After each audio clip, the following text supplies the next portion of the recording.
नमस्कार, जय हिंद, वंदे मातरम। सभी प्यारे मित्रों का, हर एक भाई बहन का, हर गृहिणी का, सभी का वेलकम, अभिनंदन है शिक्षक भर्ती के चैनल टीटी फैमिली शिक्षकों के परिवार जायसवाल कोचिंग सेंटर पर। पावर्ड बाय शिक्षा ही प्रकाश है। शिक्षा में ज्ञान देती है, संस्कार देती है, और यही शिक्षा का प्रचार प्रसार आने वाली आपको पीढ़ी पर करना है। चलिए बात करेंगे चाइल्ड डेवलपमेंट एंड पेडागोजी, बाल विकास शिक्षा शास्त्र के प्रश्नों की बात करेंगे।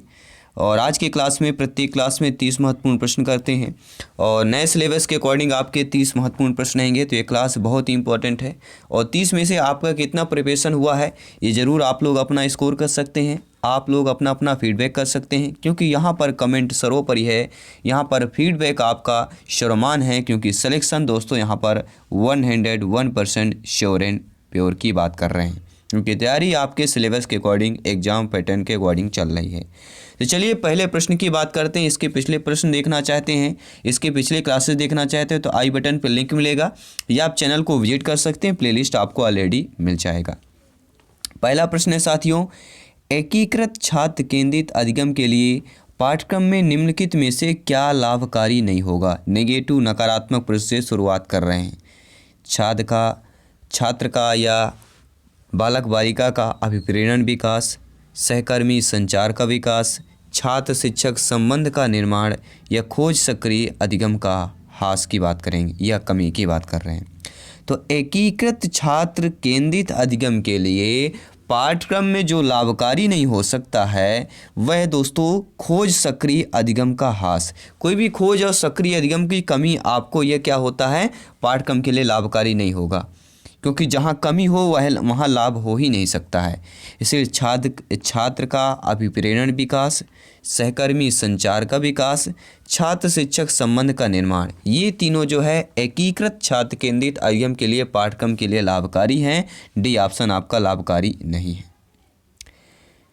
दूसरा प्रश्न क्या पूछा जा रहा है आप लोगों की स्क्रीन पर है कि एक प्रारंभ कक्ष में एक बच्ची अपने साथ जो में अनुभव लाती है उसकी उपेक्षा करनी चाहिए, उन पर ध्यान नहीं देना चाहिए, उन्हें शामिल कर उनका संचय करना चाहिए, या उन्हें अस्वीकार करना चाहिए। मेरे सभी प्यारे प्यारे भाइयों की प्यारी प्यारी बहनें, गृहिणी, यहाँ पे सभी कमेंट कीजिएगा।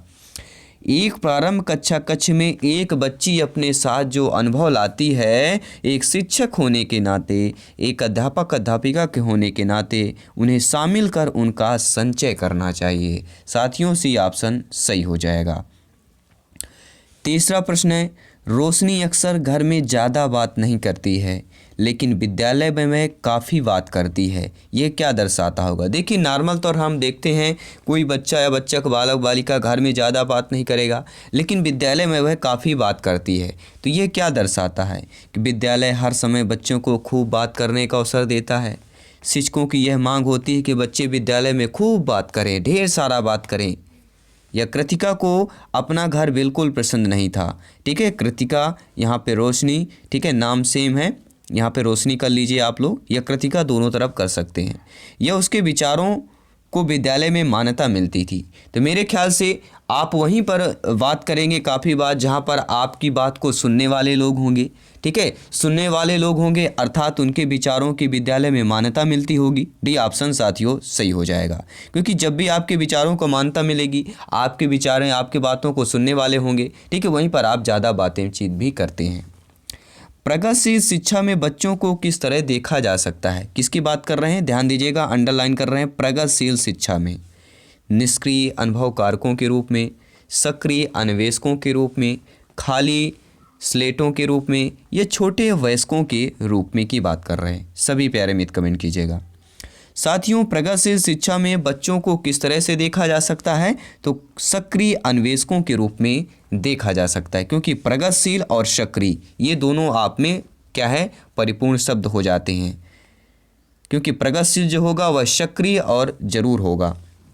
प्रगति यानी चलना, सक्रिय यानी भी चलना ही होता है। पांचवा प्रश्न है, निम्नलिखित में से कौन सा प्रगतिशील शिक्षा की अवधारणा के बारे में प्रमुख दिया गया है। प्रत्येक बच्चे की क्षमता एवं संभावना में विश्वास करना, मानक निर्देशन एवं मूल्यांकन की बात कर रहे हैं, बाह्य प्रेरणा तथा एक रूप मूल्यांकन मानदंड की बात कर रहे हैं, या पाठ्य पुस्तक केंद्रित अधिगम की बात कर रहे हैं। तो इनमें से प्रगतिशील शिक्षा की अवधारणा के बारे में जो सही दिया गया है कि प्रत्येक बच्चे की क्षमता एवं संभावना में विश्वास करना। पहला ऑप्शन साथियों सही हो जाएगा। छठवां प्रश्न क्या दिया गया है, आइए देख लेते हैं। स्क्रीन पर आप लोगों की स्क्रीन पर प्रश्न है कि छात्र केंद्रित शिक्षा शास्त्र की क्या विशेषता है। काफ़ी बार आपका छात्र केंद्रित आ जाएगा या बाल केंद्रित आ जाएगा, तो आपको घबराने की ज़रूरत नहीं है। तो छात्र केंद्रित शिक्षा शास्त्र या छात्र केंद्रित पेडागॉजी की क्या विशेषता है। यंत्रवत याद रखना, योग्यता के आधार पर विद्यार्थियों को नामांकित करना तथा वर्गीकरण करना, या केवल पाठ्य पुस्तकों पर निर्भर होना, या बच्चों के अनुभवों को प्रमुखता देना। सभी कमेंट कीजिएगा। तो साथियों, छात्र केंद्रित शिक्षा शास्त्र की जो विशेषता होती है कि बच्चों के अनुभवों की प्रमुखता देना। छात्र केंद्रित शिक्षा या बाल केंद्रित शिक्षा या बच्चों से केंद्रित जो शिक्षा शास्त्र होती है वह उनके ही अनुभवों को प्रमुखता देना ही बात करेंगे। छात्र केंद्रित शिक्षा की विशेषता की बात कर रहे हैं। सातवां प्रश्न है साथियों, शिक्षा को बाल केंद्रित शिक्षा माना जाता है। देखिए, कोई भी शिक्षा हो उसको बाल केंद्रित, बालक बालिका केंद्रित, ठीक है, शिक्षा आपके शिक्षण की बात कर रहे हैं, ठीक है, सभी लोग समझ गए होंगे जी। शिक्षार्थी की बात करेंगे, विद्यार्थी केंद्रित शिक्षा की बात कर रहे हैं, ज़्यादातर बाल केंद्रित ही आता है। तो बाल केंद्रित शिक्षा क्या माना जाता है, जब बालक के व्यक्तित्व का संपूर्ण विकास हो, जब बालक की मांग, रुचि व अभिवृत्ति की प्राथमिकता पर होती हो, जब शिक्षक के स्वयं के महत्व को ध्यान में रखा जाता है, या जब पाठ्यक्रम को महत्व दिया जाता है। सभी कमेंट कीजिएगा।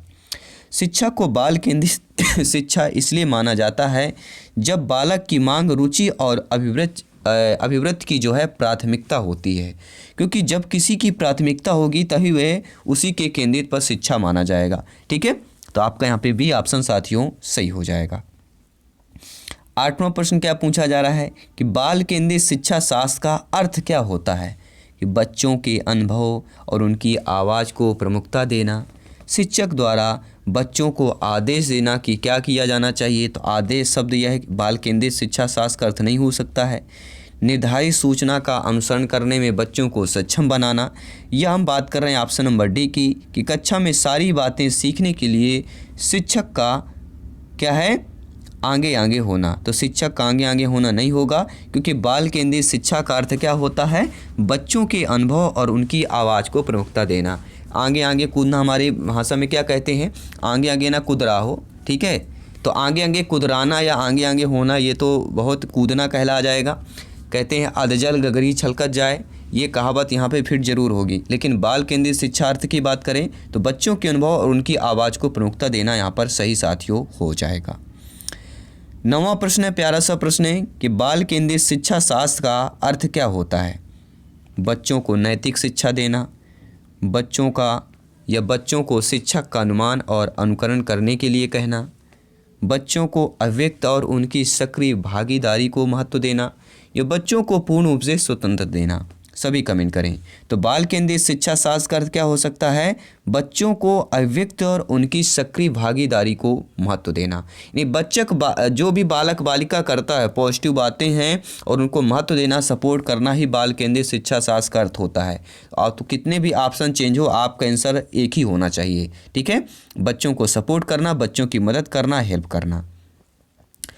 10वां प्रश्न है, यदि आप बच्चों को सिखाना चाहते हो तो बच्चों से सीखिए, यह इशारा क्या करता है। यानी अगर हमें बच्चों को सिखाना हो तो बच्चों से सीखना चाहिए, ये इशारा हमें क्या करता है, अध्यापक केंद्रित शिक्षा की ओर करता है, बाल केंद्रित शिक्षा की ओर करता है, मूल्यांकन केंद्रित शिक्षा की ओर करता है, या परीक्षा केंद्रित शिक्षा की ओर।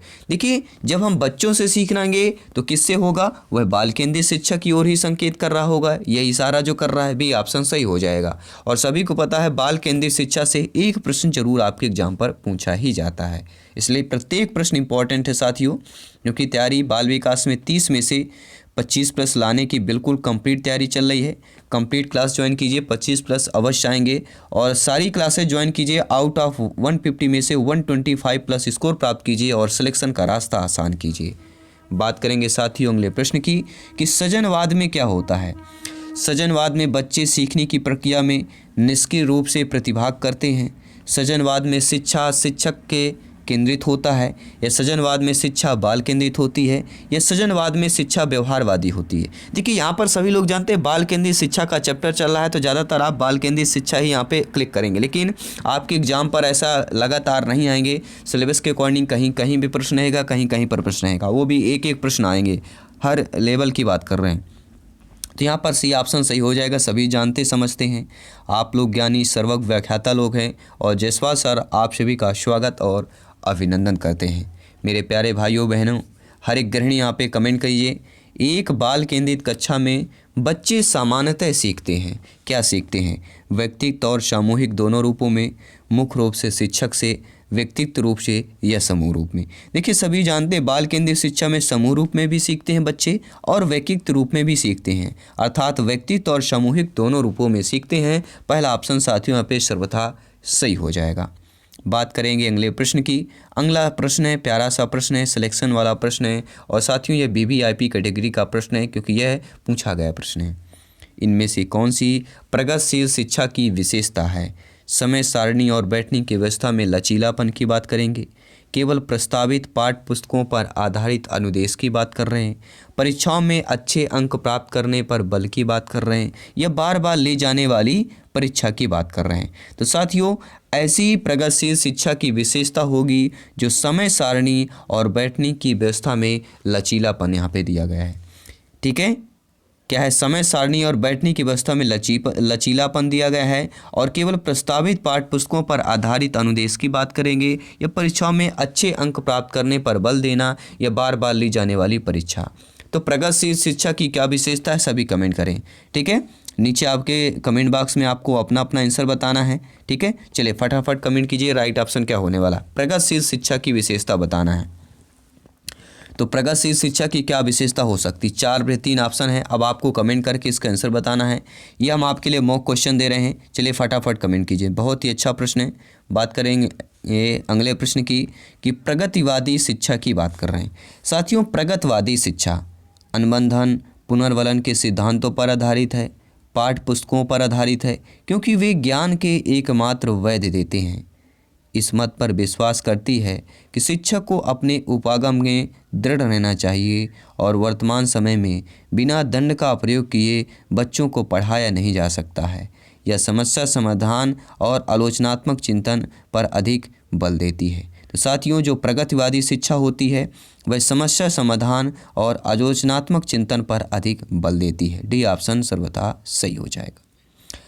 अगला प्रश्न है, बालक केंद्रित शिक्षा के अंतर्गत जो है क्या सम्मिलित नहीं होगा? गृह कार्य प्रदान करना, बालक को प्रश्न पूछने के लिए प्रेरित करना, बालक के अनुभवों को प्राथमिकता प्रदान करना, या बालक की सृजनात्मकता को बढ़ावा देना। तो आप लोग सभी जानते हैं क्या हो सकता है। देखिए साथियों बालक केंद्रित या बाल केंद्रित शिक्षा के अंतर्गत गृह कार्य प्रदान करना यह शामिल नहीं होगा।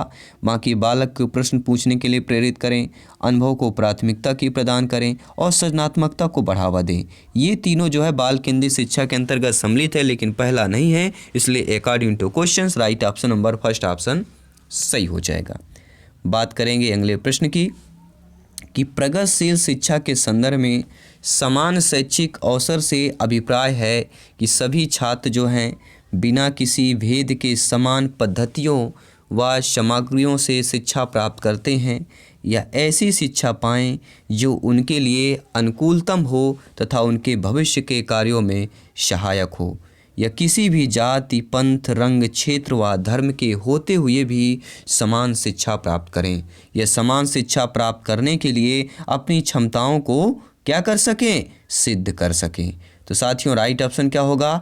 प्रगतिशील शिक्षा के संदर्भ में समान शैक्षिक अवसर से अभिप्राय होगा ऐसी शिक्षा पाएं जो उनके लिए अनुकूलतम हो तथा उनके भविष्य के कार्यों में सहायक हो। इसलिए according to questions right option number B option साथियों सही हो जाएगा। कोई भी डाउट हो कमेंट करें, फीडबैक करें, क्योंकि यहाँ पर कमेंट सर्वोपरि है।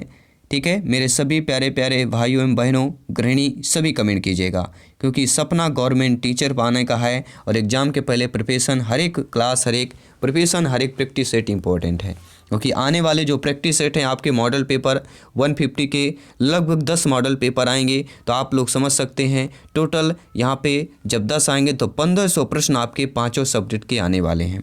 तो प्रगतिशील शिक्षा में अपरिहार्य है कि कक्षा कक्ष क्या हो सकता है। ये भाषा, ये लैंग्वेज बहुत ही समझना बहुत ही ज़रूरी है, इम्पॉर्टेंट हो जाता है कि प्रगतिशील शिक्षा में अपरिहार्य है कि कक्षा कक्ष लोकतांत्रिक होता है और समझने के लिए बच्चों को पर्याप्त स्थान दिया गया होता है, शिक्षक के पूर्ण नियंत्रण में होता है, जिसमें वह अधिनायकतावादी होता है या सत्तावादी होता है, जहां शिक्षक आदेश देता है और शिक्षार्थी चुपचाप उनका अनुसरण करता है। तो ये तो गलत हो जाएगा। प्रगतिशील शिक्षा का अपरिहार्य हो ही नहीं सकता है, तो कौन हो सकता है। तो प्रगतिशील शिक्षा का अपरिहार्य हो सकता है लोकतांत्रिक होता है और समझने के लिए बच्चों को पर्याप्त स्थान दिया गया होता है। वही हमारा प्रगतिशील शिक्षा का पर्याय होगा कि कक्षा कक्ष लोकतांत्रिक हो और समझने के लिए बच्चों को पर्याप्त स्थान दिया जाता हो। पहला ऑप्शन साथियों यहाँ पर सही हो जाएगा। कोई भी डाउट हो भरपूर कमेंट करें। जैसे हमें भूख लगती तो भरपेट हम सुबह शाम भोजन करते हैं, वैसे ही भरपूर आप लोग कमेंट कर सकते हैं। बात करेंगे अगले प्रश्न की कि कौन सी स्थिति बाल केंद्रित कक्षा कक्ष को प्रदर्शित कर रही है। अब स्थिति के बारे में बताना है कि बाल केंद्रित कक्षा कक्ष को प्रदर्शित कर रही हो, वह स्थिति बताना है कि एक कक्षा जिसमें शिक्षिका नोट लिखा देती हैं और शिक्षार्थी उन्हें याद करने को कहा जाता है। एक कक्षा में जिसमें पाठ्य पुस्तक एकमात्र संसाधन होता हो जिसका संदर्भ शिक्षिका देती हैं। एक कक्षा जिसमें शिक्षार्थी समूह में बैठे हैं और शिक्षिका बारी बारी से प्रत्येक समूह में जा रही हैं। या ऑप्शन नंबर डी की बात कर रहे हैं। एक कक्षा जिसमें शिक्षार्थियों का व्यवहार शिक्षिका द्वारा दिए जाने वाले पुरस्कार और दंड से संचालित होता है। तो साथियों ऐसी स्थिति जो बाल केंद्रित कक्षा कक्ष में प्रदर्शित कर रही है या की जा सकती है, एक कक्षा जिसमें विद्यार्थी समूह में बैठे हों और शिक्षिका बारी बार से समूह में जा रही हो। यानी कि बात करें किसकी बात कर रहे हैं, सभी कमेंट कीजिएगा। हम बात कर रहे हैं साथियों लोकतांत्रिक की बात कर रहे हैं। अगला प्रश्न आ चुका है, प्राथमिक विद्यालय के कक्षा कक्ष के संदर्भ में सक्रियबद्धता का अर्थ क्या है। या प्राथमिक विद्यालय में कक्षा कक्ष के संदर्भ में सक्रियबद्धता का क्या अर्थ है। याद करना, प्रत्यय स्मरण करना और सुनना, शिक्षा का अनुसरण और नकल करना, जांच पड़ताल, प्रश्न पूछना और वाद विवाद करना, शिक्षक द्वारा दिए गए उत्तरों को नकल करना। साथियों प्राथमिक विद्यालय की बात करेंगे, प्राइमरी की बात कर रहे हैं, 1 क्लास से 5th क्लास की बात करेंगे। ऐसे विद्यालयों के कक्षा कक्ष के संदर्भ में सक्रियबद्धता का अर्थ होता है जांच पड़ताल करना, प्रश्न पूछना और वाद विवाद से संबंधित सुलझाना। ठीक है, तो यहाँ पर आपको क्या हो जाएगा, सभी लोग समझ करें। ठीक है, सी ऑप्शन सही हो जाएगा। अगला प्रश्न क्या दिया गया, ध्यानपूर्वक समझिएगा। बाल केंद्रित शिक्षा में क्या शामिल है साथियों। बच्चों के लिए हस्तपरक गतिविधियाँ, बच्चों का एक कोने में बैठना, प्रतिबंधित परिवेश में अधिगम की बात कर रहे हैं कि वे गतिविधियाँ जिनमें खेल शामिल नहीं होते हैं। तो बाल केंद्रित शिक्षा में क्या शामिल होगा, बच्चे के लिए हस्तपरक गतिविधि की बात करेंगे। पहला ऑप्शन यहाँ पर सही हो जाएगा। अगला प्रश्न क्या दिया गया, ध्यानपूर्वक समझिए। प्रगतिशील शिक्षा निम्नलिखित में किस कथन से संबंधित होगा। शिक्षक सूचना और प्राधिकार के प्रवर्तक होते हैं। ज्ञान प्रत्यक्ष अनुभव और सहयोग से उत्पन्न होता है। अधिगम तथ्यों के एकत्रीकरण और कौशल में प्रवीणता के साथ सीधे मार्ग पर चलता है। यह परीक्षा मानदंड संदर्भित है और बाह्य रूप में है। साथियों प्रगतिशील शिक्षा के संदर्भ में जो कथन संबंधित होगा कि ज्ञान प्रत्यक्ष अनुभव और सहयोग से उत्पन्न होता है, बी ऑप्शन सही हो जाएगा। अगला प्रश्न दिया गया है कि शिक्षण से अधिगम पर बल देने वाला परिवर्तन हो सकता है। तो साथियों शिक्षण से अधिगम पर बल देने वाला जो परिवर्तन हो सकता है वह बाल केंद्रित शिक्षण पद्धति अपनाकर हो सकता है, रटने को प्रोत्साहित करके हो सकता है, या अन्य शिक्षण तकनीक अपनाकर हो सकता है, या परीक्षा परिणामों पर केंद्रित होने की बात कर रहे हैं। सभी मेरे प्यारे मित्र कमेंट कीजिएगा। सभी मित्रों को जय हिंद, वंदे मातरम, इंकलाब जिंदाबाद। मेरे सभी प्यारे प्यारे भाइयों एवं बहनों, गृहिणी सभी कमेंट कीजिएगा।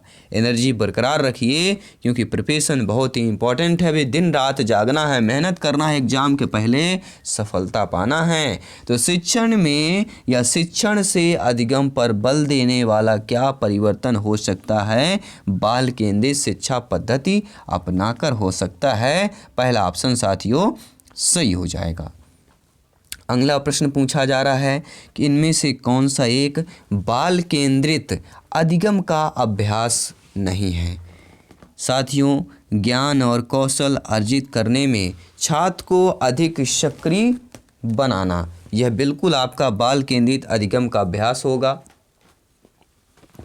क्योंकि यहाँ पर छात्र को अधिक सक्रिय बनाने की बात कर रहे हैं। छात्र को इस बारे में अधिक जानकारी देना कि वे क्या कर रहे हैं और क्यों कर रहे हैं, बिल्कुल सही बात है। ये भी आपका छात्र केंद्रित या बाल केंद्रित अधिगम का अभ्यास हो जाएगा। शिक्षक के निर्देश और निर्णयों के तहत काम करना। देखिए, जब शिक्षक के निर्देश और निर्णय के तहत काम करेंगे तो फिर आपके बाल केंद्रित अधिगम का अभ्यास थोड़ा कहला जाएगा, इसलिए सी ऑप्शन आपका अभ्यास नहीं होगा। इसलिए according to questions right option number C option यहाँ पर सर्वथा आपका सही हो जाएगा। चलिए बात कर लेते हैं अगले प्रश्न की। अगला प्रश्न है प्रगतिशील शिक्षा क्या है? दोस्तों, अगर आपसे कोई पूछा जाए कि प्रगतिशील शिक्षा है तो आपका जवाब क्या होगा? इसमें मानकीकृत परीक्षण होता है, इसमें कार्य आधारित अधिगम या लर्निंग बाय डूइंग होता है, इसमें डेटा आधारित शिक्षा होती है, इसमें मानकों पर आधारित पाठ्यक्रम होता है। देखिए, प्रगतिशील शिक्षा का अर्थ वही है कि इसमें डेटा आधारित शिक्षा होती है। क्या होता है? इसमें डेटा आधारित शिक्षा होती है। अगला प्रश्न दिया गया है, स्क्रीन पर प्रश्न पूछा जा रहा है कि अनुभवात्मक शिक्षा क्या है? एक पाठ्यक्रम जिसमें अच्छी तरह से छात्रों के अधिगम का मार्ग परिभाषित है। एक शैक्षिक दर्शन इस पर विचार आधारित है कि अधिगम अनुभव के माध्यम से होता है। यह अनुभवों के माध्यम से अधिगम है या आपका निरंतर अभ्यास से अधिगम है। तो साथियों, अनुभवात्मक शिक्षा से अभिप्राय क्या है? तो अनुभवात्मक शिक्षा वह है, एक शैक्षिक दर्शन इस विचार पर आधारित हो कि अधिगम अनुभव के माध्यम से होता है।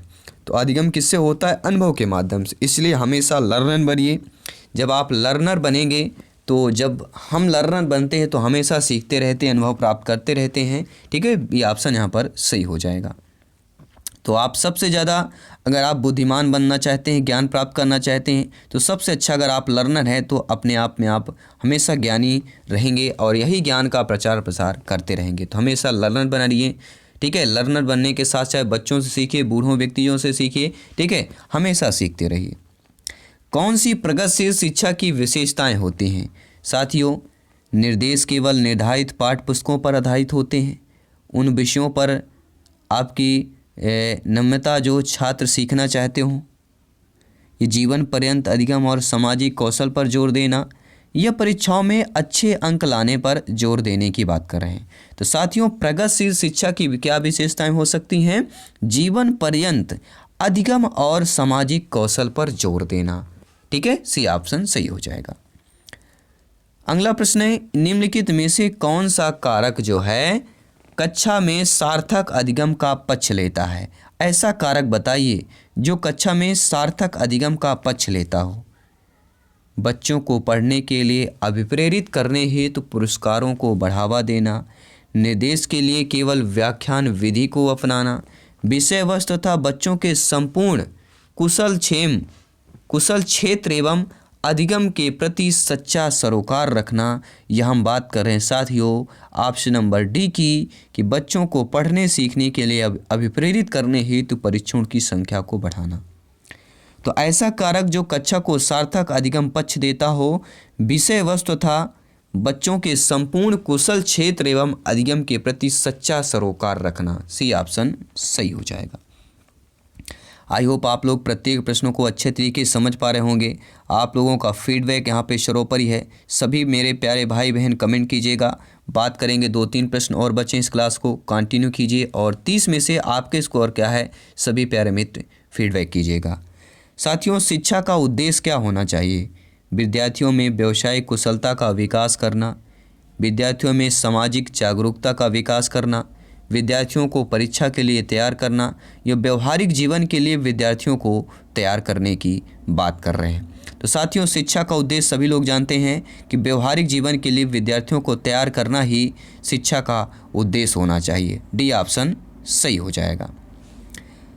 सभी अधिगम सामान्यतः कुल मिलाकर सफल होते हैं जब क्या किया जाता है? संसाधन उत्पन्न किया जाता है, शिक्षार्थियों द्वारा स्वनिर्देशित किया जाता है, प्रौद्योगिकी का नेतृत्व किया जाता है, या शिक्षक का नेतृत्व किया जाता है। तो सभी अधिगम सामान्यतः कुल मिलाकर सफल होते हैं जब शिक्षार्थियों द्वारा स्वनिर्देशित किया जाता है। बी ऑप्शन सही हो जाएगा। तीसरा प्रश्न आप लोगों के स्क्रीन पर है। क्या प्रश्न पूछा जा रहा है कि वह विधियाँ, क्या प्रश्न ध्यानपूर्वक समझिएगा, वह विधियाँ जिनके प्रयोग में विद्यार्थियों की स्वपहल व प्रयास शामिल है, इनमें से किसका उदाहरण है? निगमनात्मक विधि का, अधिगमकर्ता केंद्रित विधि का, परंपरागत विधि का, या अंतर व्यक्तित्व बुद्धि की बात कर रहे हैं? तो साथियों, राइट ऑप्शन क्या होगा? ऐसी विधियां जिनके प्रयोग में विद्यार्थियों की स्वपहल प्रयास शामिल होता है वह अधिगमकर्ता केंद्रित विधि का उदाहरण हो जाएगा। बी ऑप्शन साथियों सही हो जाएगा। तो ये रहे आपके साथियों 30 महत्वपूर्ण लाजवाब प्रश्न। आप लोग ज़रूर कमेंट कीजिए। प्रत्येक क्लास का प्रत्येक क्लास इम्पॉर्टेंट है क्योंकि इस बार सिलेक्शन भी ज़रूरी है। सपने को साकार करना है हमारे, क्योंकि आपके साथ आपकी फैमिली, आपके माता पिता सब कोई आस लगाए हुए बैठे हुए हैं कि मेरा बच्चा, बालक बालिका, बहू बेटी इतना मेहनत कर रही है, कब सफलता प्राप्त करेंगे। ठीक है, तो ये आप लोगों के लिए अपने साथ साथ पढ़ते हैं, अपने फैमिली के लिए जो मेहनत है, इस बार की मेहनत आपकी ज़रूर रंग लाएगी, सिलेक्शन ज़रूर मिलेगा साथियों।